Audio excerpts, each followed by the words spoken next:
ಏನ್ ಶಿಷ್ಯ ಎಕ್ಸಾಮ್ ಇತ್ತಂತೆ ಏನಾಯ್ತು?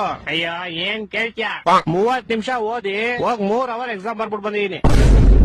ವಾ ರಿಸಲ್ಟ್ 3 ದಿವಸ ಬಿಟ್ಕೊಂಡ್ ರಿಸಲ್ಟ್ ಬಂತು, 3 ಮಾರ್ಕ್ಸ್ ಬಂದೈತೆ. ಆಮೇಲೆ ನಮ್ಮಪ್ಪ ಮಾರ್ಕ್ಸ್ ಗಳನ್ನ 3 ನಿಮಿಷ ನೋಡಿ 3 ಅವರ್ ನಂಗೆ ಬೆಲ್ಟಲ್ಲಿ ಹೊಡೆದ್ರು. ನಿಂಗ್ ಲೈಫಲ್ಲಿ 3 ಅನ್ನೋದು ತುಂಬಾ ಆಗ್ಬರುತ್ತೆ ಅನ್ಸುತ್ತೆ. ಸಾಮಾನು ನಂಗ್ ಲೈಫಲ್ಲಿ ಏನೇನ್ ಕೆಟ್ಟದೈತೋ ಎಲ್ಲ ಹೋಗ್ಲಿ ಅಂತ 3 ನಿಂಬೆಹಣ್ಣು ತಗೊಂಡು ನಂಗ್ 3 ಸಲ ದೃಷ್ಟಿ ತಕೊಂಡು ರೋಡ್ ಎಷ್ಟೇ ಅಪ್ಪ. ಯಾರೋ ಒಬ್ಬ ಬೈವರ್ಸಿ ಅವ್ನ ಬೈಕ್ ನ ನಿಂಬೆಹಣ್ಣು ಮೇಲೆ ಹತ್ತಿಸ್ಬಿಟ್ಟು ಸ್ಕಿಡ್ ಆಗಿ ಅವ್ನ ಬೈಕ್ ನ ತಗೊಂಡೋಗಿ ಸೀದಾ ಕಂಬಕ್ಕಿಟ್ಟ. ಬಿಡು ಹೋಗ್ಲಿ, ನಿನ್ ಕೆಟ್ಟದೆಲ್ಲ ಆಕ್ಸಿಡೆಂಟ್ ಅಲ್ಲಿ ಹೋಯ್ತು ಅನ್ಕೋ. ನಾನು ಹಂಗೆ ಅನ್ಕೊಂಡ್ ಆರಾಮಾಗಿದ್ದೆ ಅಪ್ಪ.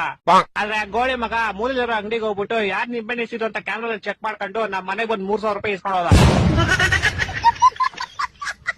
ನಮ್ಮಪ್ಪ ಅದೇ ಬೆಳ್ತಾ ಇನ್ನೂ 3 ಅವರ್ ನೋಡಿದ್ರು.